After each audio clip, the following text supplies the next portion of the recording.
Greet you all in the blessed name of our Lord and Savior Jesus Christ. നിങ്ങൾക്കേവർക്കും കർത്താവായ യേശുക്രിസ്തുവിന്റെ നാമത്തിൽ സ്നേഹവന്ദനം അറിയിക്കട്ടെ. Once again, it's a great joy for all of us to gather together as an assembly to sit before God's presence to study God's word. പിന്നെയും ഒരിക്കൽ കൂടെ ദൈവസന്നിധിയിലേക്ക് കടന്നു വന്ന് ദൈവവചനം പഠിക്കുവാനായി ലഭിച്ച നല്ല അവസരത്തിനായിട്ട് നമുക്ക് ദൈവത്തിന് സ്തോത്രം ചെയ്യാം. We have been looking into the book of Revelation. നാം വെളിപ്പാട് പുസ്തകം പരിശോധിച്ചുകൊണ്ടിരിക്കുകയായിരുന്നല്ലോ. In chapter 1 we have seen the risen, ascended, glorified Christ. നാം ഒന്നാം അധ്യായത്തിൽ കണ്ടത് ഉയർത്തെഴുന്നേറ്റ് സ്വർഗാരോഹണം ചെയ്ത് തേജസ്കരിക്കപ്പെട്ട കർത്താവിനെയാണ്. We have seen in chapters 2 and 3 about Christ church. 2-3 അധ്യായങ്ങളിലേക്ക് വരുമ്പോൾ ക്രിസ്തുവിന്റെ സഭകളെ നാം കാണുന്നു. And in chapters 4 and 5 we see the worship in heaven. 4-5 അധ്യായങ്ങളിലേക്ക് വരുമ്പോൾ സ്വർഗത്തിൽ നടക്കുന്ന ആരാധന നാം കാണുന്നു. Chapters 6 to 18 we read about the tribulation period. 6 മുതൽ 18 വരെയുള്ള അധ്യായങ്ങളിൽ മഹോപദ്രവ കാലഘട്ടത്തെക്കുറിച്ച് നാം വായിക്കുന്നു. And when we come to chapter 19 we read about the second coming of our Lord Jesus Christ. 19-ാം അധ്യായത്തിലേക്ക് വരുമ്പോഴാണ് കർത്താവിന്റെ രണ്ടാം വരവിനെ നാം കാണുന്നത്. In chapter 20 we read about the millennial reign of Christ followed by the white throne judgment. 20-ാം അധ്യായത്തിലേക്ക് വരുമ്പോൾ കർത്താവിന്റെ സഹസ്രാബ്ദ വാഴ്ചയും അതിനുശേഷമുള്ള വെള്ളസിംഹാസനവും കാണുന്നു. In chapters 21 and 22 we read about the eternal state. 21-22 അധ്യായങ്ങളിലേക്ക് വരുമ്പോൾ വരും കാല നിത്യതയെ നാം കാണുന്നു. We have also seen that there are 3 series of judgment. നാം കാണുകയുണ്ടായി 3 പട്ടികയിട്ടുള്ള ന്യായവിധികളെ നാം കണ്ടു. 3 നിരകളായിട്ട് 3 തരത്തിലുള്ള ന്യായവിധികൾ കണ്ടു. First we have seen about the seal judgments. ആദ്യം നാം മുദ്രകളുടെ ന്യായവിധി കണ്ടു. That's found in chapter 6. 6-ാം അധ്യായത്തിലാണ് അത് കാണുന്നത്. Chapter 7 is an interlude. 7-ാം അധ്യായം ഒരു ഇടവേളയായിട്ട് നാം കണ്ടു. Then chapters 8 and 9 we read about the trumpet judgments. 8-9 അധ്യായങ്ങളിലേക്ക് വരുമ്പോൾ കാഹളം മുഴക്കിയുള്ള ആ ന്യായവിധി, കാഹളത്തിന്റെ ന്യായവിധി. 10 through chapter 15 we read again about an interlude. 10 മുതൽ 15 വരെയുള്ള അധ്യായങ്ങളിൽ നാം പിന്നെയും ഒരു ഇടവേള കാണുന്നു. In chapter 16 we read about the vial judgments. 16-ാം അധ്യായത്തിലേക്ക് വരുമ്പോൾ കലശങ്ങളുടെ ന്യായവിധി കാണുന്നു. And again when we come to chapter 17 there we read about the mystery Babylon, the ecclesiastical Babylon. 17-ാം അധ്യായത്തിലേക്ക് വരുമ്പോൾ അവിടെ വലിയൊരു മർമ്മം നമുക്ക് കാണുവാനായിട്ട് കഴിയുന്നത് സഭയുടെ ഒരു മർമ്മം എന്നുള്ള നിലയിലാണ്. And again in chapter 18 we read about the political Babylon. 18-ാം അധ്യായത്തിലേക്ക് വരുമ്പോൾ രാഷ്ട്രീയമായ ബാബിലോണിന്റെ അവസ്ഥ കാണുന്നു. God willing, when we have more time we will go into the detail of these chapters. ഈ അധ്യായങ്ങളുടെ വിശദമായ ഒരു പഠനം നമുക്ക് പിന്നീട് ദൈവം അനുവദിച്ചാൽ സമയം കിട്ടുന്നതനുസരിച്ച് പഠിക്കുവാനായിട്ട് കഴിയട്ടെ. This evening I would like to dwell more on chapter 9. ഇന്ന് വൈകുന്നേരത്ത് കൂടുതലും 9-ാം അധ്യായത്തിലേക്ക് നിങ്ങളുടെ ശ്രദ്ധ തിരിക്കുകയാണ്. The last class we have gone through chapter 8. കഴിഞ്ഞ ക്ലാസ്സിൽ നാം 8-ാം അധ്യായം നാം വിശദമായി പരിശോധിച്ചു. Before the 7th seal is broken there was a silence in heaven for about half an hour.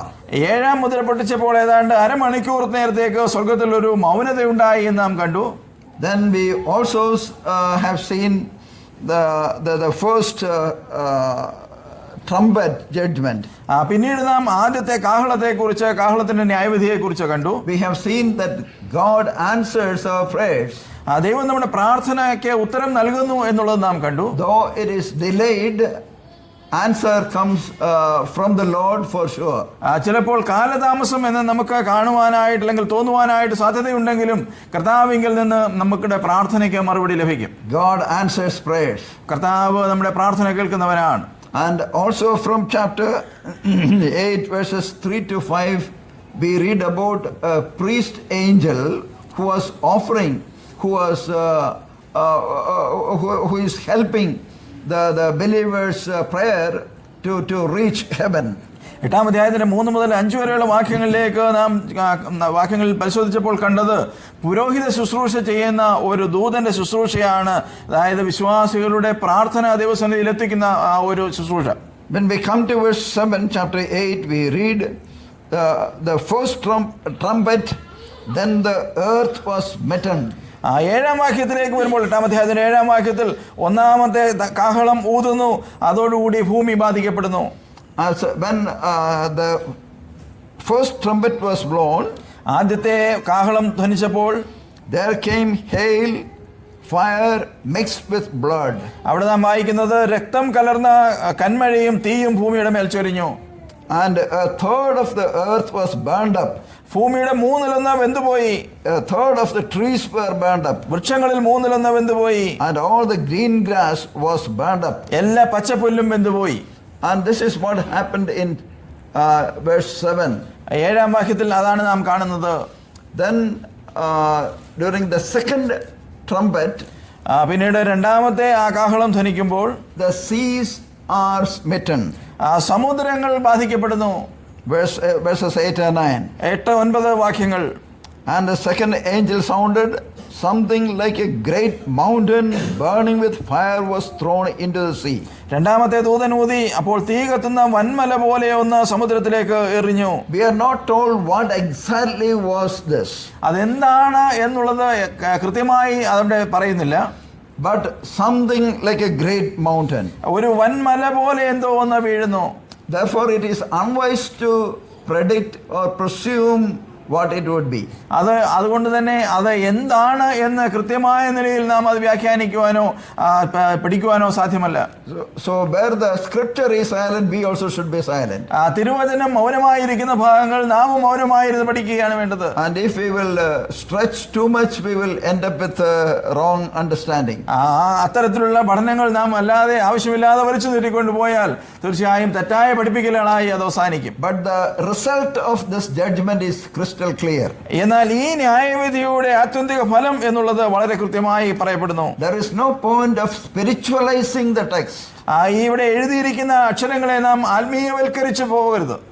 And we should understand the scriptures literally. നാം തിരുവചനത്തിൽ എഴുതപ്പെട്ടിരിക്കുന്നതിന്റെ ആക്ഷരിക അർത്ഥം തന്നെ മനസ്സിലാക്കണം. As much as possible, try to understand literally. കഴിയുന്നിടത്തോളം ആക്ഷരികമായ അർത്ഥം നാം മനസ്സിലാക്കുവാനായിട്ട് ശ്രമിക്കണം. And just like the cause is literal, so also the effect. കാരണം കൃത്യമായി പറഞ്ഞിരിക്കുന്നത് പോലെ തന്നെ അതിന്റെ ഫലവും കൃത്യമായിരിക്കും. What are the result? എന്തായാലും അതിന്റെ ഫലം A third of the sea became blood. 1/3 കടലിൽ 1/3 രക്തമായി തീർന്നു. A third of the creatures. സമുദ്രത്തിൽ പ്രാണനുള്ള സൃഷ്ടികളിൽ 1/3. And also a third of the ships were destroyed. അതുപോലെ കപ്പലുകളിൽ 1/3 ഛേദം വന്നു. And see such a devastating result we find here. അതിന്റെ ഫലം എത്രയോ ഭയാനകമായ ഒരു ഫലമായി തീരുകയാണ്. Then when we come to verses 10 and 11, തുടർന്ന് 10-11 വാക്യങ്ങളിലേക്ക് വരുമ്പോൾ the third trumpet was blown. മൂന്നാമത്തെ ദൂതൻ ഊതുന്നു, മൂന്നാമത്തെ കാഹളം ഊതുന്നു. The fresh water was smitten. നമുക്ക് നല്ല വെള്ളമൊക്കെയും ബാധിക്കപ്പെടുകയാണ്. Again, look at the instrument of judgment. അതുപോലെ തന്നെ നാം ആ ന്യായവിധിയുടെ ഉപകരണങ്ങളെ ഒന്ന് ശ്രദ്ധിക്കുക. A great star that is called wormwood falling from heaven. ആകാശത്ത് നിന്ന് വലിയ ഒരു മഹാനക്ഷത്രം, കാഞ്ഞിരം എന്ന് പേരായ ഒരു മഹാനക്ഷത്രം താഴേക്ക് വീഴുന്നു. Look at the effect. അതിന്റെ ഫലം എന്താണ്? 1/3 of the fresh water supply of the world will become bitter.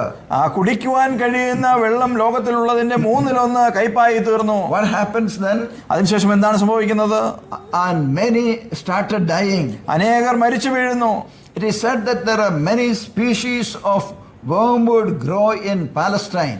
Palestine നാടുകളിൽ ധാരാളം കാഞ്ഞിരം മരം, വ്യത്യസ്തങ്ങളായ തരത്തിലുള്ള ധാരാളം കാഞ്ഞിര മരങ്ങൾ ഉള്ളതായിട്ട് പറയപ്പെടുന്നുണ്ട്. All species have a strong bitter taste, leading to the use of the plant as a symbol of bitterness, sorrow and calamity.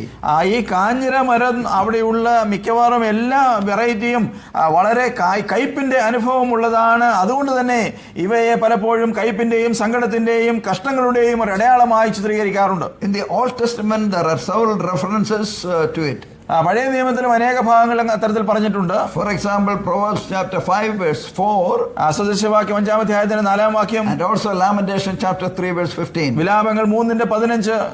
And look at this verse again. ഈ വാക്യം വീണ്ടും ഒന്ന് ശ്രദ്ധിക്കുക. And many men died from the waters because they were made bitter. നമ്മൾ വായിക്കുന്നത്, വെള്ളം കയ്പായതിനാൽ മനുഷ്യരിൽ പലരും മരിച്ചുപോയി. And God will sometimes use the natural resources to punish his children. പലപ്പോഴും ദൈവം ഭൗമികമായ സാഹചര്യങ്ങളെ അല്ലെങ്കിൽ ഭൂമിയിലുള്ള വസ്തുക്കളെയാണ് തന്റെ ജനത്തെ ന്യായം വിധിക്കുവാനായി ഉപയോഗിക്കുന്നത്. Now the judgment basically was upon all the unbelieving crowd. എന്നാൽ ന്യായവിധി തീർച്ചയായും വിശ്വാസികൾ അല്ലാത്ത ജനത്തിന്റെ മുകളിലാണ്. And also basically the tribulation period was meant for the people of Israel. അടിസ്ഥാനപരമായി മഹോപദ്രവ കാലഘട്ടം എന്നുള്ളത് ഇസ്രായേൽ ജനത്തിന് വേണ്ടി മാറ്റിവെച്ചിരിക്കുന്നതാണ്. That's the reason why we read in the book of Jeremiah, this is a Jacob's trouble. അതുകൊണ്ടാണ് യെരമ്യാ പ്രവചനത്തിൽ നാം യാക്കോബിന്റെ കഷ്ടം എന്ന് വായിക്കുന്നതിനെ കുറിച്ച്. But God engineers the entire tribulation period. എന്നാൽ ദൈവം ഈ ന്യായവിധിയുടെ കാലഘട്ടത്തെ യഥാർത്ഥമായ രീതിയിൽ രൂപപ്പെടുത്തിയെടുത്തത്, and also he does it with a purpose. അതൊരു പ്രത്യേകമായ ഉദ്ദേശത്തോടു കൂടിയാണ് താൻ ചെയ്യുന്നത്. And he controls. അത് നിയന്ത്രിക്കപ്പെടുന്ന ദൈവത്താൽ. Nothing will go out of his control. ആ ദൈവത്തിന്റെ നിയന്ത്രണത്തിൽ നിന്ന് അത് അല്പം പോലും മുൻപോട്ട് പോവുകയില്ല. When we come to chapter 8 verses 12 to 13, 8-ാം അധ്യായത്തിന്റെ 12-13 വാക്യങ്ങളിലേക്ക് വരുമ്പോൾ, there we read about the fourth trumpet. നാലാമത്തെ ദൂതനെ അല്ലെങ്കിൽ നാലാമത്തെ കാഹളത്തെ നാം കാണുന്നു. When the fourth trumpet will happen, നാലാമത്തെ ആ കാഹളം ഊതപ്പെടുമ്പോൾ, the sun, moon, stars and all will be affected. സൂര്യനും ചന്ദ്രനും നക്ഷത്രങ്ങളും ഒക്കെയും ബാധിക്കപ്പെടുന്നു. They will be affected by 1/3. 1/3 അവയിലൊക്കെയും ഇരുണ്ടു പോകുന്നു അല്ലെങ്കിൽ ബാധിക്കപ്പെടുന്നു. We read here in verse 12, 12-ാം വാക്യത്തിലേക്ക് വരുമ്പോൾ നാം വായിക്കുന്നത്, and 1/3 of the sun and 1/3 of the moon and 1/3 of the stars were smitten, so that 1/3 of them might be darkened, and the day might not shine for 1/3 of it, and the night in the same way. നാം അവിടെ വായിക്കുന്നത്, അപ്പോൾ സൂര്യനിൽ 1/3, ചന്ദ്രനിൽ 1/3, നക്ഷത്രങ്ങളിൽ 1/3 ബാധ തട്ടി, അവയിൽ 1/3 ഇരുണ്ടുപോയി, രാവും പകലും 1/3 വെളിച്ചമില്ലാതെയായി. That means either of the following two things will happen. അതിന്റെ അർത്ഥം ഇനി പറയാൻ പോകുന്ന രണ്ട് കാര്യങ്ങൾ ഒന്ന് സംഭവിക്കുമെന്നുള്ളതാണ്. Number one, the 24-hour cycle is reduced to just 16 hours. ഒരുപക്ഷേ നമ്മുടെ 24 മണിക്കൂറുള്ള ഒരു ദിവസത്തെ സൈക്കിൾ 16 മണിക്കൂറായി ചുരുങ്ങുന്ന ഒരവസ്ഥ ഉണ്ടായേക്കാം. And the sun will not give light for about 8 hours. ഏതാണ്ട് 8 മണിക്കൂറിന് മുകളിൽ സൂര്യൻ വെളിച്ചം നൽകാത്ത ഒരവസ്ഥ. Moon and stars also will not give light for 8 hours. 8 മണിക്കൂറിലധികമായിട്ട് ചന്ദ്രനോ നക്ഷത്രങ്ങളോ വെളിച്ചം നൽകുകയില്ല. Therefore the 24-hour cycle will be disturbed. 24 മണിക്കൂറിന്റെ ഒരു ദിവസത്തെ സൈക്കിളിന് ബാധ ഉണ്ടാകും അല്ലെങ്കിൽ അത് ബാധിക്കപ്പെടും. And the second option, രണ്ടാമത്തെ ഒരു രീതി നമുക്ക് ചിന്തിക്കുവാൻ കഴിയുന്നത്, the output of the power of the sun, moon and stars is reduced by 1/3. സൂര്യന്റെയും ചന്ദ്രന്റെയും നക്ഷത്രങ്ങളുടെയും ഒക്കെ വെളിച്ചം പുറപ്പെടുവിക്കുവാനുള്ള ശക്തി 1/3 കുറഞ്ഞു പോകുന്ന ഒരു അവസ്ഥ ഒരു പക്ഷേ ഉണ്ടായേക്കാം. There will not be proper light. കൃത്യമായ നിലയിൽ ആവശ്യമായ നിലയിലുള്ള വെളിച്ചം ലഭിക്കുന്നില്ല. There will be a dim light in the day and also in the night. പകൽ സമയത്തും രാത്രി സമയത്തും തെളിച്ചം കുറഞ്ഞ പ്രകാശമായിരിക്കും ഉണ്ടാവുക. In either case, it would seem that this would cause a drop in temperature. ഇതിൽ രണ്ടിൽ ഏത് സംഭവിച്ചാലും നമുക്ക് മനസ്സിലാക്കുവാൻ കഴിയുന്നത് ഭൂമിയിലുള്ള ശീതോഷ്ണ അവസ്ഥ, അതായത് ചൂട് കുറഞ്ഞു പോകുന്ന ഒരവസ്ഥ ഉണ്ടാകും. But when we come to chapter 16, എന്നാൽ 16-ാം അധ്യായത്തിലേക്ക് വരുമ്പോൾ, there we read about the intense heat. 16-ാം അധ്യായത്തിലേക്ക് വരുമ്പോൾ അതിന് വിപരീതമായി ചൂട് കൂടുന്ന ഒരവസ്ഥയാണ് കാണുന്നത്. The Lord himself predicted in the Olivet discourse, these signs in the sun and in the moon and in the stars will happen. കർത്താവ് തന്നെ അതിന്റെ ഒലിവുമല പ്രഭാഷണത്തിൽ പറഞ്ഞിട്ടുണ്ട്, സൂര്യനിലും ചന്ദ്രനിലും നക്ഷത്രങ്ങളിലും ഉണ്ടാകുന്ന അടയാളങ്ങളൊക്കെ സംഭവിക്കേണ്ടതാകുന്നുവെന്ന്.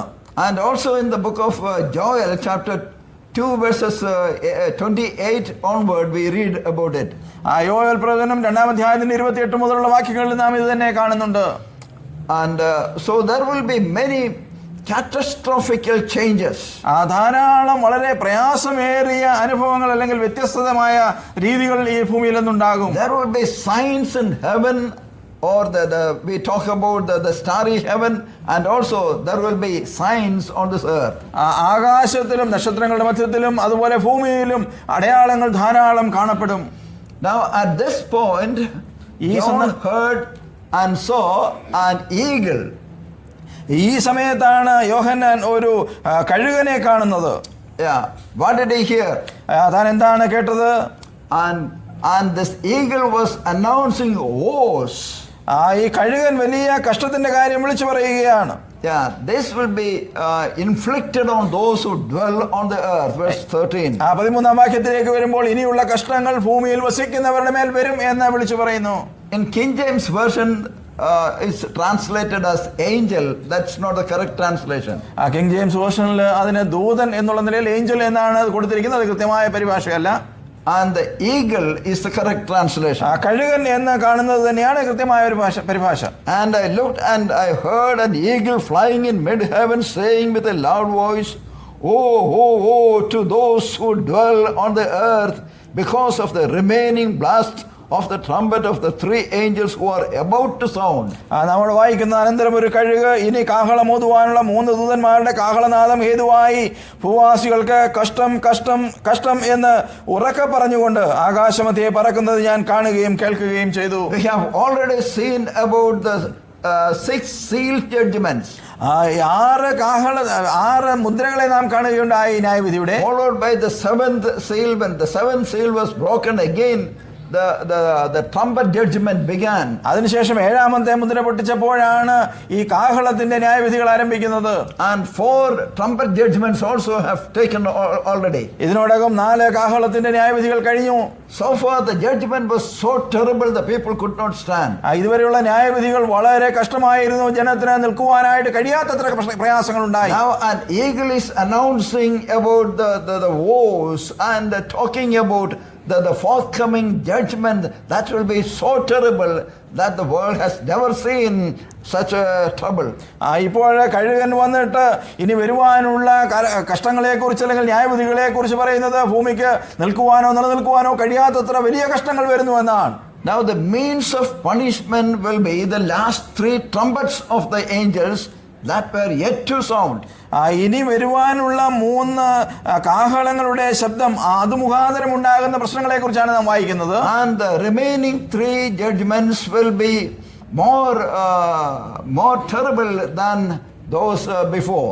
ഇനി വരുവാനുള്ള 3 ന്യായവിധികൾ ഇതുവരെയും നടന്നു കഴിഞ്ഞ ന്യായവിധികളെക്കാൾ വളരെ അധികം കഠിനമായിരിക്കും. Now the warning is that the last 3 trumpets will bring a heightened degree of divine displeasure and consequent disasters. ഇവിടെ നമുക്ക് നൽകപ്പെടുന്ന മുന്നറിയിപ്പ് എന്നുള്ളത് അവസാനത്തെ 3 ന്യായവിധികൾ സ്വർഗീയമായ വലിയ ഒരു അസന്തുഷ്ടിയുടെ അല്ലെങ്കിൽ ദൈവം കോപം ചൊരിയുന്നതിന്റെ വലിയ ചിത്രം അല്ലെങ്കിൽ കഠിനമായ ചിത്രമാണ് മുൻപോട്ട് വയ്ക്കുന്നത്. This will not happen all of a sudden. അത് വളരെ വേഗത്തിൽ പെട്ടെന്ന് സംഭവിക്കുന്ന ഒരു കാര്യമല്ല. God has already predicted about it. തീർച്ചയായും ദൈവം അതിന് മുൻപ് തന്നെ ദൈവം മുൻകൂട്ടി അത് പറഞ്ഞിട്ടുണ്ട്, പ്രവചിച്ചിട്ടുണ്ട്. Both in the Old and New Testaments we read about many predictions about the tribulation period. പഴയ നിയമത്തിലും പുതിയ നിയമത്തിലുമായിട്ട് മഹോപദ്രവ കാലഘട്ടത്തെ കുറിച്ചുള്ള ധാരാളം മുന്നറിയിപ്പുകൾ അല്ലെങ്കിൽ പ്രവചനങ്ങളുണ്ട്. How can God not punish the wicked world which is against God and his people? വഷളത്വം പ്രവർത്തിക്കുന്ന ഭൂമിയിലുള്ള ദൈവത്തിനും ദൈവജനത്തിനുമെതിരായി പ്രവർത്തിക്കുന്ന ജനത്തെ എങ്ങനെ ദൈവം ന്യായം വിധിക്കാതെ വിടും? When we see the ungodliness in this world today, ഈ ലോകത്തിൽ ഇന്ന് നടക്കുന്ന ദൈവികമല്ലാത്ത പ്രവർത്തികളെ ദൈവം കാണുമ്പോൾ, how the righteous people are being tortured in different places, എങ്ങനെയാണ് നീതിമാന്മാരായ ജനത്തെ വിവിധങ്ങളായ സ്ഥലങ്ങളിൽ കഷ്ടതകളിൽ കൂടി കടത്തിക്കൊണ്ടുപോകുന്നതെന്ന് കാണുമ്പോൾ, sometimes we tend to ask this question, where is God? Why the Lord is not doing anything? പലപ്പോഴും ഉയരുന്ന ഒരു ചോദ്യമെങ്കിൽ നമുക്കും ചോദിക്കാൻ തോന്നുന്ന ഒരു കാര്യം എന്നുള്ളത്, എവിടെയാണ് ദൈവം എന്തുകൊണ്ടാണ് ഇതൊക്കെ ഇപ്പോൾ അനുവദിക്കുന്നത്? And when we come to the tribulation period, ഈ മഹോപദ്രവ കാലഘട്ടത്തിലേക്ക് വരുമ്പോൾ, there we see how the Lord is going to deal with these people. ഈ ജനത്തോട് ദൈവം എങ്ങനെയാണ് ഇടപെടുവാൻ പോകുന്നത് എന്നുള്ളതാണ് നാം കാണുന്നത്. The Lord's delay is not his denial of his judgment. ദൈവം താമസിപ്പിക്കുന്നു, ന്യായവിധി താമസിപ്പിക്കുന്നു എന്നുള്ളത് കൊണ്ട് ന്യായം വിധിക്കാതെ വിട്ടുകളയുകയല്ല എന്ന് നാം മനസ്സിലാക്കണം. Now coming to chapter 9, പിന്നീട് നാം 9-ാം അധ്യായത്തിലേക്ക് വരുമ്പോൾ we read about the three trumpet judgment, the last three trumpet judgment. അവസാനത്തെ 3 കാഹളത്തിന്റെ ന്യായവിധികൾ നാം അവിടെ കാണുന്നു. These are the woes judgment. ഇതാണ് കഷ്ടം എന്ന് പറയുന്ന ആ ഒരു അനുഭവം. Now look at the agent who discharged them. Verse 1. 1-ാം വാക്യത്തിലേക്ക് വരുമ്പോൾ ഇതാരാണ് പുറപ്പെടുവിക്കുന്നത്, അല്ലെങ്കിൽ ആരാണ് മുൻപോട്ട് കൊണ്ടുപോകുന്നതെന്ന് ശ്രദ്ധിക്കുക. And the fifth angel sounded, and I saw a star from heaven which had fallen to the earth, and the key of the bottomless pit was given to him. 5-ാമത്തെ ദൂതനൂതി, അപ്പോൾ ഒരു നക്ഷത്രം ആകാശത്ത് നിന്ന് ഭൂമിയിൽ വീണ് കിടക്കുന്നത് ഞാൻ കണ്ടു. അവന് അഗാധ കൂപത്തിന്റെ താക്കോൽ ലഭിച്ചു. Look at the personal pronoun used there, he. That refers, the star is not the literal star, but symbolically it speaks about a person. അവിടെ ഉപയോഗിച്ചിരിക്കുന്ന അവൻ എന്നുള്ളത് ഒരു വ്യക്തിയെ കുറിക്കുന്നതാണ് എന്നുള്ളത് നാം പ്രത്യേകം ശ്രദ്ധിക്കേണ്ടതാണ്. അതിന്റെ അർത്ഥം നക്ഷത്രം എന്ന് അവിടെ പറഞ്ഞിരിക്കുന്നത് ഒരാശ്ചര്യമായ നക്ഷത്രത്തെ കുറിച്ചല്ല. And again he is described as having fallen. അവിടെ അതുപോലെ അവൻ വീണ് കിടക്കുന്നത് ആണ് പറയപ്പെടുന്നത്. And again the King James rendering there fall is not correct. പഴയ കിങ് ജെയിംസ് വേർഷനിൽ അവിടെ വീഴുക എന്നുള്ള അർത്ഥത്തിൽ ഫോൾ എന്ന് കൊടുത്തിരിക്കുന്നത് കൃത്യമായ ഒരു പരിഭാഷയല്ല. Already had fallen. അവിടെ വീണ് കിടക്കുന്ന അവസ്ഥയാണ് പറയുന്നത്. In other words, John did not see the star actually fall. It had already fallen. അതിന്റെ ഒരർത്ഥം എന്നുള്ളത് യോഹന്നാൻ ഇത് താഴേക്ക് വീഴുന്നത് കണ്ടു എന്നല്ല, വീണ് കിടക്കുന്ന ഒരവസ്ഥയിലാണ് യോഹന്നാൻ അതിനെ കാണുന്നത്. When the star is used in the Bible, it's used in different ways. ഒരു നക്ഷത്രം എന്ന തിരുവചനത്തിൽ വിവിധങ്ങളായ സ്ഥലങ്ങളിൽ പറയുമ്പോൾ വിവിധങ്ങളായ നിലകളിൽ പറഞ്ഞിട്ടുണ്ട്. Sometimes it refers to the heavenly body. ചിലപ്പോൾ അത് സ്വർഗീയമായ ഒരു നക്ഷത്രത്തെ കുറിച്ച് തന്നെ, അല്ലെങ്കിൽ ആകാശത്തുള്ള ഒരു നക്ഷത്രത്തെ കുറിച്ചാണ് പറയുന്നത്. And for example, in chapter 8 verse 12 we read about it. ഒരുപക്ഷേ 8-ാം അധ്യായത്തിന്റെ 12-ാം വാക്യത്തിൽ നാം കാണുന്ന നക്ഷത്രം അത്തരത്തിൽ ഒന്നാണ്. And then secondly, the word is also used to refer to some kind of intelligent creature. ചില സന്ദർഭങ്ങളിൽ ബുദ്ധിയുള്ള ചില ജീവികളെ കുറിച്ച് പറയുവാനായി നക്ഷത്രം എന്ന വാക്ക് ഉപയോഗിക്കുന്നുണ്ട്. Usually an angel. സാധാരണമായി ഒരു ദൂതനെ കുറിച്ചാണ് ഇത് പറയുന്നത്. The book of Job chapter 38 verse 7. യോബിന്റെ പുസ്തകം 38-ാം അധ്യായത്തിന്റെ 7-ാം വാക്യം. There we read about the stars, but referring to the angels. അവിടെ നക്ഷത്രങ്ങൾ എന്നുള്ള പറഞ്ഞിരിക്കുന്നത് ദൂതന്മാരെ കുറിച്ചാണ്. In Revelation chapter 1 verse 20, വെളിപ്പാട് പുസ്തകം 1-ാം അധ്യായത്തിന്റെ 20-ാം വാക്യം, we read about our Lord Jesus Christ, the one who holds the 7 stars on his right hand. കർത്താവ് അവിടെ 7 നക്ഷത്രങ്ങളെ കയ്യിൽ പിടിച്ചുകൊണ്ട് നിൽക്കുന്ന ചിത്രം നാം അവിടെ കാണുന്നു. Again, it's not talking about the literal stars. അവിടെ ആശ്ചര്യമായ നക്ഷത്രങ്ങളെ അല്ല കർത്താവ് പിടിച്ചിരിക്കുന്നത്. And it's talking about the elders. അവിടെ സഭയുടെ മൂപ്പന്മാരെ കുറിച്ചാണ് അത് ഉദ്ദേശിക്കുന്നത്. Okay, now both meanings are perfectly consistent with the plain normal interpretation. സാധാരണമായി നാം വ്യാഖ്യാനിച്ചാൽ ഈ 2 അർത്ഥങ്ങളും കൃത്യമായ നിലയിൽ ചേർന്ന് പോകുന്നതാണ്. Either the literal star or an intelligent being. ഒരു ആശ്ചര്യമായ നക്ഷത്രം അല്ലെങ്കിൽ ബുദ്ധിയുള്ള ഒരു ജീവി, ഒരു വ്യക്തി എന്നുള്ള നിലയിൽ. But in these verses the star is an intelligent creature who performs certain responsible action. എന്നാൽ ഇവിടെ നാം വായിക്കുന്ന നക്ഷത്രം എന്ന് പറഞ്ഞിരിക്കുന്നത് ബുദ്ധിയുള്ള ചില ജീവികൾ ചില പ്രത്യേകമായ പ്രവൃത്തികൾ ചെയ്യുന്നതായിട്ടാണ് നാം കാണുന്നത്. Okay, look at verse 1 again. വീണ്ടും 1-ാം വാക്യം ഒന്ന് ശ്രദ്ധിക്കുക. And the key of the bottomless pit was given to him. അവന് അഗാധ കൂപത്തിന്റെ താക്കോൽ ലഭിച്ചു. And he did not have this key. അവന് ഈ താക്കോൽ അവന്റെ കയ്യിൽ ഉണ്ടായിരുന്നില്ല. It was given to him. അവന് നൽകപ്പെട്ടതാണത്. Okay, we'll come to that later. നമുക്ക് വീണ്ടും അവിടേക്ക് മടങ്ങി വരാം. Now can the creature be identified further? നമുക്ക് വീണ്ടും ഈ പറഞ്ഞിരിക്കുന്ന ജീവിയെ നമുക്ക് വീണ്ടും മനസ്സിലാക്കുവാനായിട്ട് കഴിയുമോ, തിരിച്ചറിയുവാൻ കഴിയുമോ? He is obviously a creature with great authority to be able to hold captive and then unleash these locusts given the following verses. ധാരാളം അധികാരം ലഭിച്ചവനായിട്ട് അനേകരെ തടവിലാക്കുവാനും അതുപോലെ തുടർന്നുള്ള വാക്യങ്ങളിൽ വെട്ടുക്കിളികളെ തുറന്നു വിടുവാനായിട്ട് അത്തരത്തിലുള്ള ധാരാളം അധികാരം ലഭിച്ച ഒരുവനെ കുറിച്ചാണ് നാം കാണുന്നത്. In verse 11, 11-ാം വാക്യത്തിലേക്ക് വരുമ്പോൾ he is called the angel of the abyss. നാം അവിടെ വായിക്കുന്നത് അഗാധദൂതൻ എന്നാണ് അവനെ കുറിച്ച് വായിക്കുന്നത്. Some identify this as this angel as Satan. ഈ ദൂതനെ ചിലർ സാത്താനായിട്ട് ആ രീതിയിൽ പറയാറുണ്ട്. There is a possibility for that. അതിന് ഒരു സാധ്യതയുമുണ്ട്. Isaiah chapter 14 verses 12 to 15. യെശയ്യാ പ്രവചനം 14-ാം അധ്യായത്തിന്റെ 12 മുതൽ 15 വരെയുള്ള വാക്യങ്ങളിൽ we read about the pride and the fall of Lucifer. ലൂസിഫറിന്റെ നിഗളവും അവന്റെ വീഴ്ചയും നാം അവിടെ കാണുന്നു. And he was cut down from the heavenly realm. സ്വർഗീയ മണ്ഡലത്തിൽ നിന്ന് വെട്ടപ്പെട്ടവനായി താഴേക്ക് വീഴുകയാണ് അവൻ. And Luke's Gospel chapter 10 verses 18 to 20. ലൂക്കോസിന്റെ സുവിശേഷം 10-ാം അധ്യായത്തിന്റെ 18-20 വാക്യങ്ങൾ. Let's go to that verse so that it will be familiar to us. നമുക്ക് നന്നായി അറിയുന്ന ഭാഗമാണല്ലോ, നമുക്ക് അതൊന്ന് എടുത്ത് വായിക്കാം. Luke 10 ലൂക്കോസിന്റെ സുവിശേഷം 10-ാം അധ്യായം 18 to 20. 18 മുതൽ 20 വരെയുള്ള വാക്യങ്ങൾ. അവൻ അവരോട്, സാത്താൻ മിന്നൽ പോലെ ആകാശത്ത് നിന്ന് വീഴുന്നത് ഞാൻ കണ്ടു. പാമ്പുകളെയും തേളുകളെയും ശത്രുവിന്റെ സകല ബലത്തെയും ചവിട്ടുവാൻ ഞാൻ നിങ്ങൾക്ക് അധികാരം തരുന്നു. ഒന്നും നിങ്ങൾക്ക് ഒരിക്കലും ദോഷം വരുത്തുകയുമില്ല. എങ്കിലും ഭൂതങ്ങൾ നിങ്ങൾക്ക് കീഴടങ്ങുന്നതിലല്ല, നിങ്ങളുടെ പേര് സ്വർഗത്തിൽ എഴുതിയിരിക്കുന്നതിൽ അത്രേ സന്തോഷിക്കുവിൻ. Now, the Lord Jesus Christ was giving authority for his disciples over Satan and all demons. ഈ ഭാഗത്ത് വരുമ്പോൾ കർത്താവായ യേശുക്രിസ്തു തന്റെ ശിഷ്യന്മാർക്ക് സാത്താന്റെ മേലും അതുപോലെ അവന്റെ കൂടെയുള്ള ആ വൃന്ദത്തിന്റെ മേലും അധികാരം നൽകുന്നതാണ് കാണുന്നത്. It's true that Satan is very powerful. സത്യമാണ്, സാത്താൻ വളരെ കഴിവുള്ളവനാണ്, ശക്തിയുള്ളവനാണ്. But our Lord Jesus Christ had conquered Satan and all his associates. എന്നാൽ കർത്താവ് അവനെ ജയിച്ചവനാണ്. കർത്താവ് അവനെ മാത്രമല്ല, അവന്റെ സർവ്വവൃന്ദത്തെയും ജയിച്ചവനാണ്. He is the defeated enemy. അവൻ ഇന്ന് പരാജയപ്പെട്ട ഒരു ശത്രുവാണ്. And he can do nothing to a child of God. ഒരു ദൈവ പൈതലിനോട് അവൻ ഇന്ന് യാതൊന്നും ചെയ്യുവാൻ കഴിയുകയില്ല. We are more than overcomers through the one who has conquered, who had overcome. വിജയിച്ചവൻ മുഖാന്തരം നാമും വിജയശ്രീലാളിതരായ ഒരവസ്ഥയിലാണ് ആയിരിക്കുന്നത്. And we are not to be defeated. നാം ഒരിക്കലും പരാജയപ്പെട്ടു പോകുവാനല്ല. We do not need to be scared about Satan and his works. സാത്താനെ കുറിച്ചും തന്റെ പ്രവൃത്തികളെ കുറിച്ചും നമുക്ക് ഭയമുണ്ടാകേണ്ട ആവശ്യമില്ല. And a child of God cannot be possessed by demons.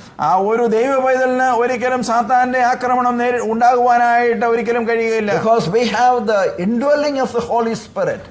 കാരണം കർത്താവ് നൽകിയ പരിശുദ്ധാത്മാവ് നമ്മുടെ ഉള്ളങ്ങളിൽ വസിക്കുകയാണ്. And now Satan can attack a child of God only from outside. ഒരു ദൈവ പൈതലിനെ സാത്താന് പുറത്തുള്ള വസ്തുക്കളിൽ മാത്രമേ ബാധിക്കുവാനായിട്ട് കഴിയുകയുള്ളൂ. And he cannot enter into a believer. ഒരു വിശ്വാസിയുടെ ഉള്ളിലേക്ക് കടക്കുവാനായിട്ട് അവന് കഴിയുകയില്ല. Satan is a defeated enemy. സാത്താൻ തീർച്ചയായും പരാജയപ്പെട്ട ഒരു ശത്രുവാണ്. Now we have been given all authority in heaven and on earth. നമുക്ക് ഭൂമിയിലും സ്വർഗ്ഗത്തിലുമുള്ള സകല അധികാരങ്ങളും നൽകപ്പെട്ടിരിക്കുന്നു. And Satan has been given some authority. സാത്താന് ചില അധികാരങ്ങൾ നൽകപ്പെട്ടിട്ടുണ്ട്. Because in verse 1 we have read that he is given the key of the bottomless pit. 1-ാം വാക്യത്തിൽ നാം വായിക്കുന്നവൻ അഗാധ കുഴപ്പത്തിന്റെ താക്കോൽ ലഭിച്ചു എന്നാണ്. This authority was a delegated authority. ഈ അധികാരം അവന് നൽകപ്പെട്ട ഒരു അധികാരം മാത്രമാണ്. And again the authority is restricted to him, restricted by the one who has given the key. അധികാരം അല്ലെങ്കിൽ ആ താക്കോൽ നൽകിയവന് ചില നിയന്ത്രിതമായ അധികാരങ്ങൾ മാത്രമാണ് അവന് നൽകപ്പെട്ടിരിക്കുന്നത്. Because in Revelation chapter 1 verse 18 we read, വെളിപ്പാട് പുസ്തകം 1-ാം അധ്യായത്തിന്റെ 18-ാം വാക്യത്തിൽ നാം വായിക്കുന്നത്, Lord Jesus Christ is having the keys of death and Hades. കർത്താവിന് അപ്പോൾ മരണത്തിന്റെയും പാതാളത്തിന്റെയും താക്കോൽ തന്റെ കയ്യിലുള്ളതായിട്ട് കർത്താവ് പറയുന്നു. When we come to chapter 20 and verse 3, 20-ാം അധ്യായത്തിന്റെ 3-ാം വാക്യത്തിലേക്ക് വരുമ്പോൾ, Satan will be bound in the bottomless pit. That's the translation used there. നാം അവിടെ വായിക്കുന്നത് സാത്താൻ പിടിക്കപ്പെട്ടവനായിട്ട് അഗാധ കൂപത്തിലേക്ക് ഇട്ടുകളയപ്പെടുന്ന ഒരവസ്ഥയാണ്. And he will be bound there for 1000 years during the millennial reign of Christ. കർത്താവിന്റെ സഹസ്രാബ്ദ വാഴ്ചയുടെ 1000 വർഷക്കാലവും അവൻ അവിടെ തടവിലാക്കപ്പെടുകയാണ്. Now coming to verse 2, വീണ്ടും രണ്ടാം വാക്യത്തിലേക്ക് വരുമ്പോൾ the area from which they are discharged. അവിടെ എവിടെ നിന്നാണ് അവർ ഒഴിവാക്കപ്പെടുന്നത് അല്ലെങ്കിൽ ഇറക്കിവിടപ്പെടുന്നത് എന്നുള്ളത് നാം കാണുന്നു. They come from abyss. Literally, the phrase is shaft of the abyss. അവിടെ നാം വായിക്കുന്ന അഗാധകൂപം എന്നാണ് അതിനെക്കുറിച്ച് വായിക്കുന്നത്. The word abyss occurs in Revelation about 7 times. ഈ അഗാധകൂപം എന്നുള്ള വാക്ക് വെളിപ്പാട് പുസ്തകത്തിൽ ഏതാണ്ട് 7 പ്രാവശ്യം പ്രയോഗിച്ചിട്ടുണ്ട്. Chapter 9 verses 1 and 2. 9-ാം അധ്യായത്തിന്റെ 1-2 വാക്യങ്ങൾ. Verse 11. 11-ാം വാക്യം. Chapter 11 verse 7. 11-ാം അധ്യായത്തിന്റെ 7-ാം വാക്യം. 17 verse 8. 17-ന്റെ 8. Chapter 20 verses 1 and 3. 20-ാം അധ്യായത്തിന്റെ 1-3 വാക്യങ്ങൾ. But only twice elsewhere we find in the New Testament. പുതിയ നിയമത്തിൽ ഇതിന് പുറത്ത് 2 പ്രാവശ്യം മാത്രമേ അത് കാണുന്നുള്ളൂ. Luke 8:31 and Romans 10:7. ലൂക്കോസിന്റെ സുവിശേഷം 8-ാം അധ്യായത്തിന് 31-ാം വാക്യവും റോമാലേഖനം 10-7. The use of the word shaft gives the picture of a pit entered by a shaft or well that is guarded under lock and key. അവിടെ പ്രയോഗിച്ചിരിക്കുന്ന വാക്കുകൾ അഗാധകൂപം എന്നുള്ള വാക്കിന്റെ അർത്ഥമാക്കുന്നത് ഒരു വലിയ കുഴി അതിനെ അടച്ചു വെച്ചിരിക്കുന്നു, അല്ലെങ്കിൽ ഒരു ഷാഫ്റ്റ് വെച്ചിട്ട് ഒരു വലിയ തൂൺ മുഖാന്തരമേ അതിലേക്ക് ഇറങ്ങുവാനായിട്ട് കഴിയുകയുള്ളൂ. അത്തരത്തിലുള്ള ഒരു സ്ഥിതിയാണ്, അല്ലെങ്കിൽ അത് മൂടപ്പെട്ട് താക്കോലിനാൽ മൂടപ്പെടുകയാണ്. That means God was in absolute control over this place. അതിന്റെ അർത്ഥം ദൈവത്തിന് ഈ സ്ഥലത്തിന്റെ മേൽ പൂർണ്ണമായ അധികാരമുണ്ട്, അല്ലെങ്കിൽ നിയന്ത്രണമുണ്ട് എന്നാണ്. And now the key is given to Satan just for a while. ഒരല്പനേരത്തേക്ക് ഈ അഗാധകൂപത്തിന്റെ താക്കോൽ സാത്താന് നൽകപ്പെടുന്നു. In Luke's Gospel chapter 8 verse 31, ലൂക്കോസ് 8-ാം അധ്യായത്തിന് 31-ാം വാക്യത്തിലേക്ക് വരുമ്പോൾ we read that the abyss is the abode of demons. അവിടെ സാത്താന്യ സേനകളുടെ ആവാസ സ്ഥലം എന്നുള്ള നിലയിലാണ് അഗാധകൂപത്തെ കുറിച്ച് വായിക്കുന്നത്. When the angel opens his pit, smoke ascends as from great furnace. ഈ ദൂതൻ ഒരു അഗാധകൂപം തുറക്കുന്ന സമയത്ത് വലിയ പുകച്ചുരുളുകൾ ഉയരുന്നത് കാണുവാനായിട്ട് കഴിയും. And there are many comparisons used in this passage. ഈ ഭാഗത്ത് ധാരാളം താരതമ്യങ്ങൾ നമുക്ക് കാണുവാൻ കഴിയും. And so dense was the smoke, the sun and the air was darkened. Verse 3. നമ്മൾ വായിക്കുന്നത് പെരുംചൂളയിലെ പുക പോലെ പുക പൊങ്ങി, കൂപത്തിന്റെ പുകയാൽ സൂര്യനും ആകാശവും ഇരുണ്ടുപോയി. Is it going to happen literally? ഇത് ആശ്ചര്യമായി നടക്കുവാനായിട്ട് പോവുകയാണോ? Yes, it's going to happen. തീർച്ചയായും അത് നടക്കുക തന്നെ ചെയ്യും. When the scripture says it will happen. അത് നടക്കുമെന്ന് തിരുവചനം പറയുമ്പോൾ അത് നടക്കുക തന്നെ ചെയ്യും. Now look at their activity in verses 3 through 6. 3 മുതൽ 6 വരെയുള്ള വാക്യങ്ങളിൽ എഴുതിയിരിക്കുന്ന കാര്യങ്ങൾ ഒന്ന് ശ്രദ്ധിക്കുക. Now we come across the locusts.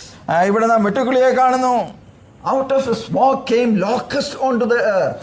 ഈ പുകയിൽ നിന്ന് ഭൂമിയിലേക്ക് വെട്ടുക്കിളി പുറപ്പെട്ടു വരുന്നു. The description that follows in verses 6 to 11 shows that these will not be ordinary locusts. 6 മുതൽ 11 വരെയുള്ള വാക്യങ്ങളിലേക്ക് വരുമ്പോൾ ഈ വെട്ടുക്കിളിയെ കുറിച്ച് കൃത്യമായി പറഞ്ഞിരിക്കുന്നതിൽ നിന്ന് സാധാരണമായിട്ടുള്ള ഒരു വെട്ടുക്കിളി അല്ല എന്നുള്ളത് മനസ്സിലാക്കുവാൻ കഴിയും. Because they come from the bottomless pit. കാരണം ഇത് അഗാധകൂപത്തിൽ നിന്നാണ് പുറപ്പെട്ടു വരുന്നത്. We don't see any locusts coming from hell. പാതാളത്തിൽ നിന്ന് തരത്തിൽ വെട്ടുക്കിളികൾ പൊങ്ങി വരുന്നത് നമുക്ക് കാണുവാൻ കഴിയുകയില്ല. But these are the ones who are coming from the bottomless pit. എന്നാൽ ഇവ തീർച്ചയായും അഗാധകൂപത്തിൽ നിന്ന് വരുന്നതാണ്. These creatures are real. തീർച്ചയായും ഈ ജീവികൾ യാഥാർത്ഥ്യമാണ്. Therefore it's not talking some symbols. ചില അടയാളങ്ങളായിട്ടല്ല അവയെ കുറിച്ച് പറയുന്നത്. They are not symbolic representatives of some kind of judgment. മറ്റു ചിലതിന്റെയോ അല്ലെങ്കിൽ മറ്റൊരു ന്യായവിധിയുടെയോ ഒരു അടയാളമായിട്ട് അവ ആയിരിക്കുന്നില്ല. They are literal. അത് തീർച്ചയായും ആശ്ചര്യമായുള്ളതാണ്. They are animal creatures like locusts. വെട്ടുക്കിളി എന്ന് പറയുമ്പോൾ തീർച്ചയായും ഉള്ള ചില ജീവികളെ തന്നെ ഇവിടെ കാണുവാനായിട്ട് കഴിഞ്ഞേക്കും. They are not ordinary locusts. അവർ സാധാരണ വെട്ടുക്കിളിയായിട്ട് അവ ഇരിക്കുന്നില്ല. They are demonic in nature. അവ തീർച്ചയായും സാത്താന്യമായ രൂപങ്ങളും അല്ലെങ്കിൽ ഭാവങ്ങളും ഉള്ളതാണ്. It is better to describe them as demons who take the form of these unique locusts. ഈ പ്രത്യേകമായ വെട്ടുക്കിളികളുടെ രൂപം ധരിച്ചു വരുന്ന സാത്താന്യ സൈനികർ എന്നുള്ള നിലയിൽ തന്നെ അവയെ നമുക്ക് കാണുവാൻ കഴിയും. Look at the description of these locusts. Verse 3. 3-ാം വാക്യത്തിലേക്ക് വരുമ്പോൾ വെട്ടുക്കിളിയുടെ ഒരു വിവരണം അവിടെ കാണുവാൻ കഴിയുന്നുണ്ട്. And the power was given them as the scorpions of the earth have power. നമ്മൾ വായിക്കുന്നതിന് ഭൂമിയിലെ തേളിനുള്ള ശക്തി ലഭിച്ചു എന്നാണ്. The intensity and pain of it is beyond imagination. അതിൻ്റെ ആ ഒരു കടിയുടെ വേദന, അതിൻ്റെ വേദനയുടെ കാഠിന്യം എന്നുള്ളത് നമുക്ക് ചിന്തിക്കുവാൻ കഴിയുന്നതിനപ്പുറത്തുള്ളതാണ്. They are also difficult to be guarded against because they fly wherever they please. അവയ്ക്ക് ഇഷ്ടമുള്ളിടത്തൊക്കെയും പറക്കുവാൻ തക്ക കഴിവുള്ളതായ നിലയിൽ അതിനെ നിയന്ത്രിക്കുവാൻ കഴിയാത്ത ഒരവസ്ഥയിലാണ് അതിരിക്കുന്നത്. Dart through the air and dwell in darkness. അവർ ആകാശത്തിൽ കൂടി വേഗത്തിൽ കടന്നു പോവുകയും ഇരുളിൽ വസിക്കുകയും ചെയ്യുന്നു. It is said that in one locust plague, ആ ഒരു പ്രാവശ്യം ഈ വെട്ടുക്കിളിയുടെ ബാധയുണ്ടായപ്പോൾ അതിനെക്കുറിച്ച് പറയുന്നത്, it was estimated that 130 million locusts per square mile covered the ground. ആ നാളുകളിൽ ഒരു സ്ക്വയർ മൈൽ സ്ഥലത്ത് 130 മില്യൺ വെട്ടുക്കിളികൾ ഇറങ്ങി എന്നാണ് അവയെക്കുറിച്ച് അങ്ങനെ വായിക്കുന്നത്. So devastative they are coming. അവരുടെ വരവ് അത്രമാത്രം കഠിനമായ അവസ്ഥയാണ്. Once the locusts come to a place, there will not be anything remaining. No vegetation will remain. അത്തരത്തിലുള്ള വെട്ടുക്കിളിയുടെ ബാധയുണ്ടാകുമ്പോൾ അവിടെ യാതൊരു പച്ചപ്പും പിന്നീട് അവശേഷിക്കുകയില്ല. But however, in this case, എന്നാൽ ഇവിടെ നാം കാണുന്നത് there are many limitations. Verses 4 and 5. ചില നിയന്ത്രണങ്ങൾ അവിടെ ഉള്ളതായിട്ട് 4-5 വാക്യങ്ങൾ കാണുന്നു. God, who is in absolute control of all judgments, ഈ ന്യായവിധികളുടെയൊക്കെയും പൂർണ്ണമായി നിയന്ത്രിക്കുന്ന ഒരു ദൈവം, he will place certain limitations on the activity of these demonic forces. ഈ സാത്താന്യ സൈന്യങ്ങളുടെ പ്രവർത്തനങ്ങൾക്ക് ദൈവം ചില നിയന്ത്രണങ്ങൾ കൊണ്ടുവരുന്നുണ്ട്. They will not strike, they will not attack the vegetation of the earth. ഭൂമിയിലുള്ള പച്ചപ്പിനെ മുഴുവനായിട്ട് അത് കേടുവരുത്തുന്നതായിട്ട് നാം കാണുന്നില്ല. Usually we know the locust will attack the vegetation. നമുക്കറിയാം ഇത്തരത്തിൽ വെട്ടുക്കിളി വന്നാൽ പച്ചപ്പിനെയാണ് അത് തിന്നുകളയുന്നത്. But here these locusts will not attack any vegetation. എന്നാൽ ഇവിടെ പറയുന്ന വെട്ടുക്കിളി ഒരിക്കലും ഈ പച്ചപ്പിനെ തിന്നുകളയുന്നില്ല. Secondly, രണ്ടാമത്, they may attack only certain people, that is those who do not have the seal of God on their foreheads. ചിലരെ മാത്രം ബാധിക്കുന്ന അവസ്ഥയിൽ, കഷ്ടപ്പെടുത്തുന്ന അവസ്ഥയിൽ, അതായത് നെറ്റിമേൽ മുദ്രയില്ലാത്ത ചിലരെ മാത്രം തിരഞ്ഞുപിടിച്ച് കഷ്ടപ്പെടുത്തുന്ന അവസ്ഥ. We have seen in chapter 7, 144,000 Jewish people will be sealed and they will be protected. 7-ാം അധ്യായത്തിലേക്ക് വരുമ്പോൾ ആ രീതിയിൽ മുദ്രയിടപ്പെട്ട് സൂക്ഷിക്കപ്പെടുന്നവരായ 144,000 പേരെ നാം കാണുന്നു. The wicked will persecute God's servants. തീർച്ചയായും ദൈവജനത്തെ കഷ്ടപ്പെടുത്തുവാനായി അത്തരത്തിലുള്ള അതിക്രമം ചെയ്യുന്നവരുണ്ടാകും. During the tribulation time, 144,000 will be greatly persecuted by the wicked. തീർച്ചയായും ആ മഹോപദ്രവ കാലഘട്ടത്തിൽ ഈ 144,000 പേർ മറ്റുള്ളവരാൽ വളരെ കഷ്ടം അനുഭവിക്കുന്ന അവസ്ഥയിലായിരിക്കും. But in turn they will be tormented by this plague that God allows. എന്നാൽ ദൈവം അനുവദിക്കുന്ന ബാധ വന്നിട്ട് അവർക്ക് അതിലധികമായ കഷ്ടങ്ങൾ ഉണ്ടാകും. The demon locusts will also be limited in that they may not kill people. അതുപോലെ തന്നെ ഈ സാത്താന്യ സൈന്യങ്ങൾ നാം ഇവിടെ കാണുന്ന വെട്ടുക്കിളികൾ ആരെയും കൊല്ലുവാനായിട്ട് പുറപ്പെടുന്നില്ല. And they cannot kill. അവയ്ക്ക് കൊല്ലുവാനായിട്ട് കഴിയുകയില്ല.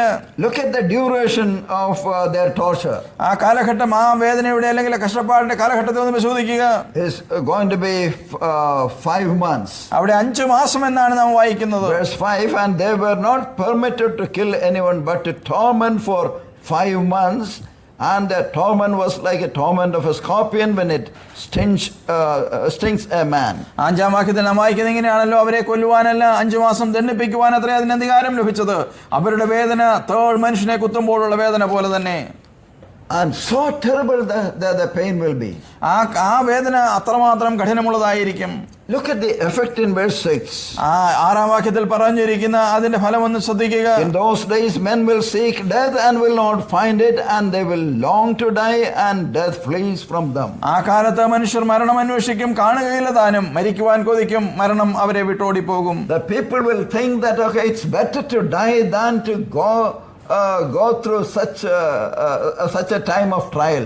ഇത്രമാത്രം കഠിനമായ അനുഭവങ്ങൾ കൂടി കടന്നു പോകുന്നതിനേക്കാൾ നല്ലത് മരിക്കുകയായിരിക്കും എന്ന് ജനം വിചാരിക്കുന്ന, അല്ലെങ്കിൽ ആ രീതിയിൽ മനുഷ്യൻ വിചാരിക്കുന്ന. Many will desire to die. അനേകർ മരിക്കുവാൻ ആഗ്രഹിക്കും. They will take poison. ചിലർ ആ രീതിയിൽ വിഷം കുടിക്കും. But it will be just like a good drink. ഒരു നല്ല പാനീയമായിട്ട് അത് അവർക്ക് തീരും.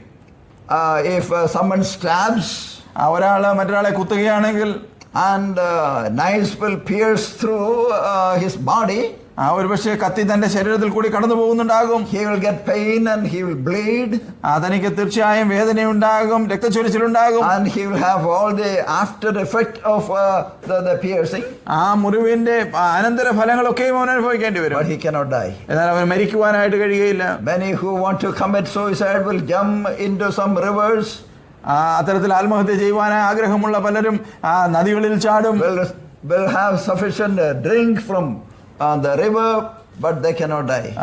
വെള്ളത്തിൽ ചാടി ധാരാളം വെള്ളം കുടിക്കുമെന്നല്ലാതെ അവർ മരിച്ചു പോവുകയില്ല. Many will hang on many trees. അനേകർ ആ തരത്തിൽ മരങ്ങളിൽ കെട്ടി ഞാൻ ചാകാൻ ശ്രമിക്കും. You will see many hanging on different trees. അനേകർ ഒരുപക്ഷെ മരങ്ങളിൽ തൂങ്ങി നിൽക്കുന്നത് നാം കണ്ടേക്കാം, but they cannot die. എന്നാൽ അവർക്ക് മരിക്കുവാനായിട്ട് കഴിയുകയില്ല. So the death will flee away from them. നാം അവിടെ വായിക്കുന്നത് മരണം അവരെ വിട്ട് ഓടിപ്പോകുമെന്നാണ്. And they cannot die. അവർക്ക് മരിക്കുവാനായിട്ട് കഴിയുകയില്ല. One thing we should know, that God is in control of our life and death. ഒരു കാര്യം നാം കൃത്യമായി മനസ്സിലാക്കേണ്ടത്, ദൈവം നമ്മുടെ ജീവനും മരണത്തിനും അധികാരിയാണ്, അവന്റെ നിയന്ത്രണത്തിന് കീഴിലാണ്. God has appointed a day of death for everyone. ഓരോരുത്തർക്കും ദൈവം ഒരു മരണസമയം നിശ്ചയിച്ചിട്ടുണ്ട്. And it will not happen either before or after, but on that particular time which God has appointed. ദൈവം വെച്ചിരിക്കുന്ന സമയത്തല്ലാതെ അതിന് മുൻപോ പുറകിലോ സംഭവിക്കുകയില്ല.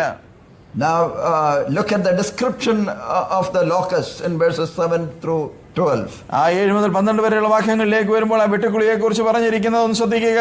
There are 8 parts to the description. 8 വിശദീകരണങ്ങൾ അല്ലെങ്കിൽ വിവരങ്ങൾ നമുക്ക് അവിടെ കാണുവാനായിട്ട് കഴിയും. Now it may be difficult for anyone to imagine of such creatures. That is no reason to understand them as merely symbols. അവിടെ പറഞ്ഞിരിക്കുന്നത് പോലെയുള്ള രൂപമുള്ള ജീവികളെ നമുക്ക് അനുമാനിക്കുവാനോ ചിന്തിക്കുവാനോ കഴിയുന്നതിന് അപ്പുറത്താണെങ്കിൽ പോലും അവ ഇല്ല എന്നോ അല്ലെങ്കിൽ അതൊരു അടയാളമാണോ എന്ന് നമുക്ക് ചിന്തിക്കുവാൻ കഴിയുകയില്ല. They come from the abyss. അത് അഗാധകൂപത്തിൽ നിന്നാണ് വരുന്നത്. Now look at their leader in verse 11. 11-ാം വാക്യത്തിലേക്ക് വരുമ്പോൾ നേതാവിനെ നമുക്ക് അവിടെ കാണുവാൻ കഴിയുന്നുണ്ട്. We know that the locusts have no king, the scripture says. തിരുവചനം പറയുന്നത് വെട്ടുക്കിളിക്ക് രാജാവില്ല എന്നാണ്. But here these locusts have a particular leader. എന്നാൽ ഇവിടെ വെട്ടുക്കിളിക്ക് ഒരു നേതാവുണ്ട്, ഒരു രാജാവുണ്ട്. Who is he? ആരാണത്? The angel of the abyss. His name is Abaddon. അവിടെ അബദ്ധോൻ എന്ന് പേരിട്ടിരിക്കുന്ന ഒരു അഗാധദൂതൻ അതിന് രാജാവായിരുന്നു വായിക്കുന്നു. Meaning of it? അതിന്റെ അർത്ഥം എന്താണ്? Destruction. കഷ്ടം അല്ലെങ്കിൽ നാശം എന്നാണ്.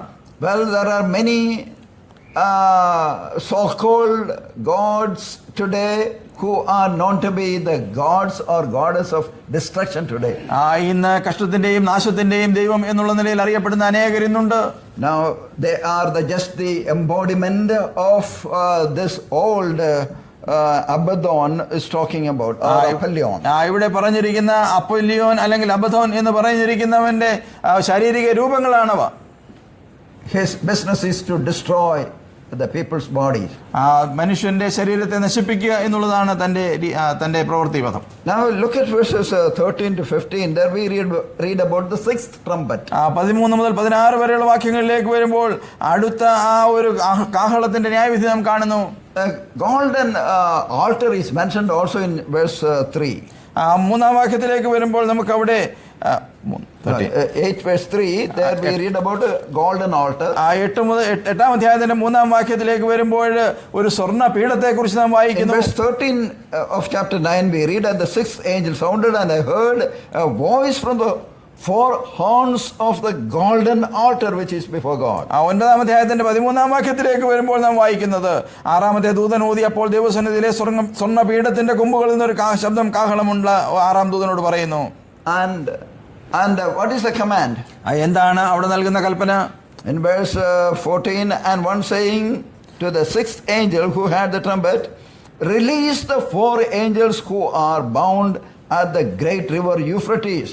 6-ാം ദൂതനോട് അവിടെ പറയുന്ന ഒരു ശബ്ദമാണ് നമുക്ക് കാണുവാൻ കഴിയുന്നത്. യൂഫ്രത്തോസ് എന്ന മഹാനദീതീരത്ത് ബന്ധിച്ചിരിക്കുന്ന 4 ദൂതന്മാരെയും അഴിച്ചുവിടുക എന്ന് പറയുന്ന ശബ്ദം. In verse 15 we read that they are bound there with a purpose. 15-ാം വാക്യത്തിലേക്ക് വരുമ്പോൾ ഒരു പ്രത്യേക പ്രവൃത്തിക്കായിട്ടാണ് അവരെ ഇവിടെ ബന്ധിച്ചിരിക്കുന്നത് കാണുവാൻ കഴിയും. We read that they are bound there for killing 1/3 of the human race. തുടർന്നുള്ള വാക്യങ്ങളിലേക്ക് വരുമ്പോൾ മനുഷ്യകുലത്തിന്റെ 1/3 നശിപ്പിച്ചു കളയുവാനായിട്ടാണ് അവരെ വെച്ചിരിക്കുന്നത് കാണുവാൻ കഴിയും. That's what we read in verse 15. അതാണ് 15-ാം വാക്യത്തിൽ കാണുന്നത്.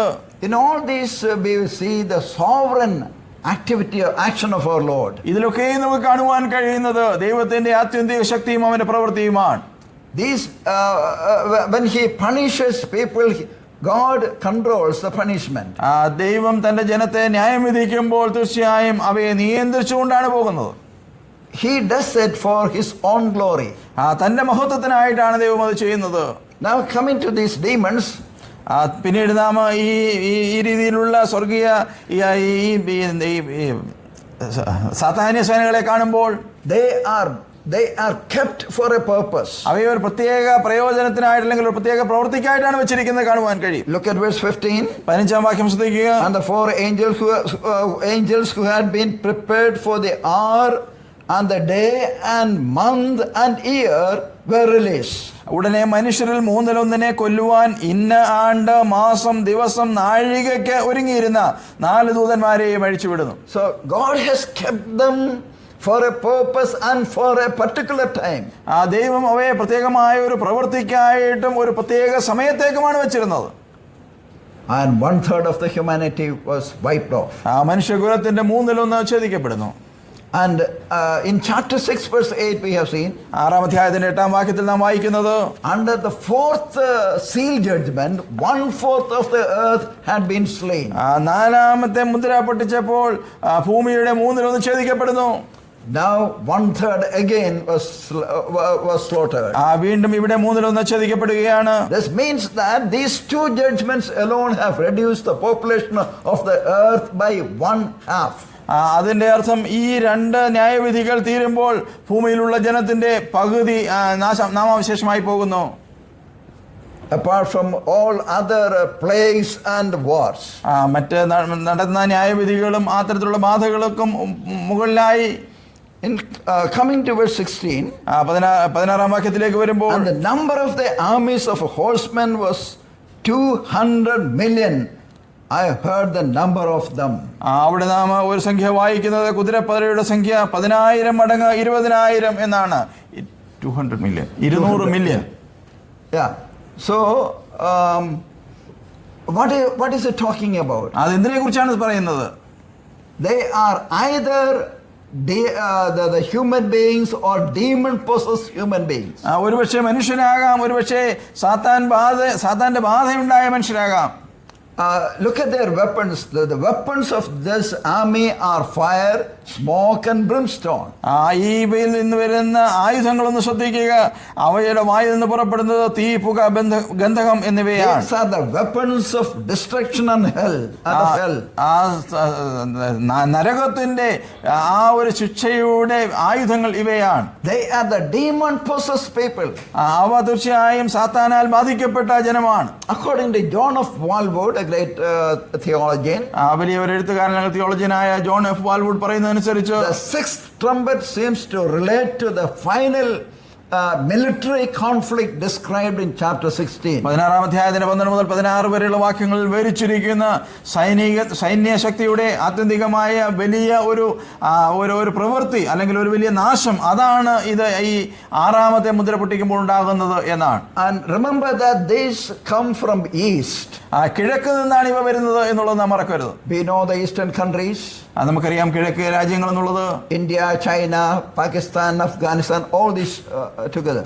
ഇന്ത്യ, ചൈന, പാകിസ്ഥാൻ, അഫ്ഗാനിസ്ഥാൻ ഈ പ്രദേശങ്ങളൊക്കെ ചേർന്നതാണ്. And it is reported in 1965 by Time magazine. 1965 time magazine ഇത്തരത്തിലൊരു റിപ്പോർട്ട് നൽകുകയുണ്ടായി.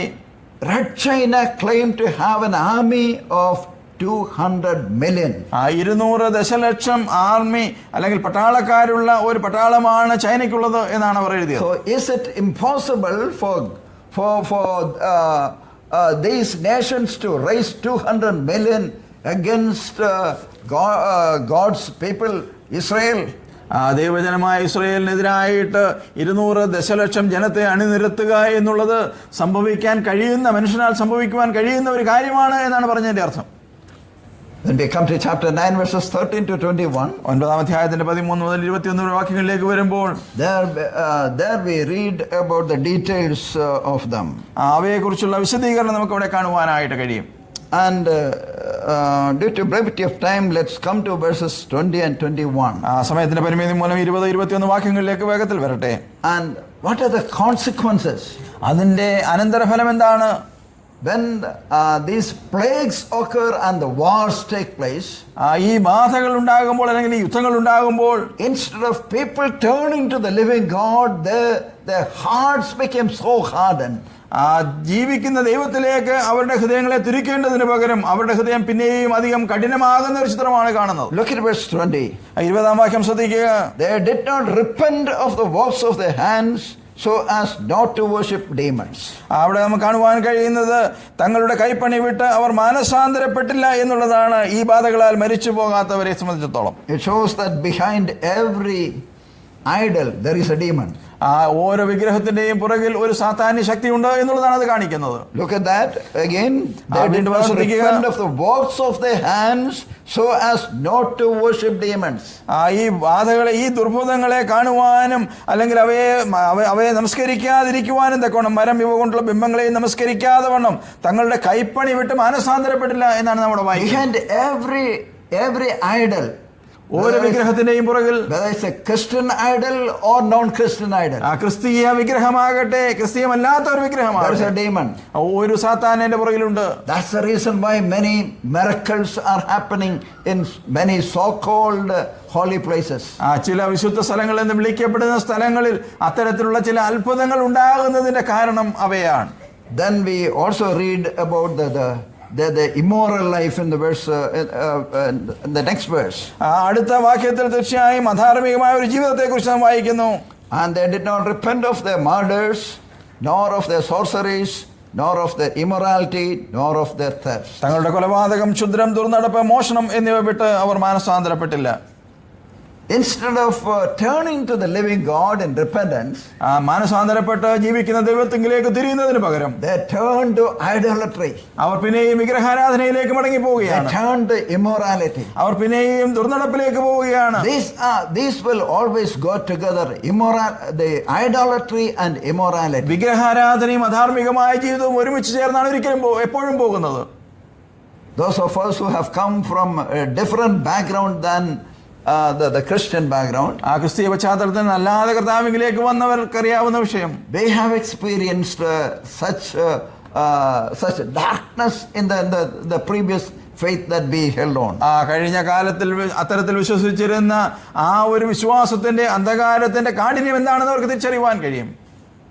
Now, instead of turning to the living God, many even today they turn to the demons and demonic worship.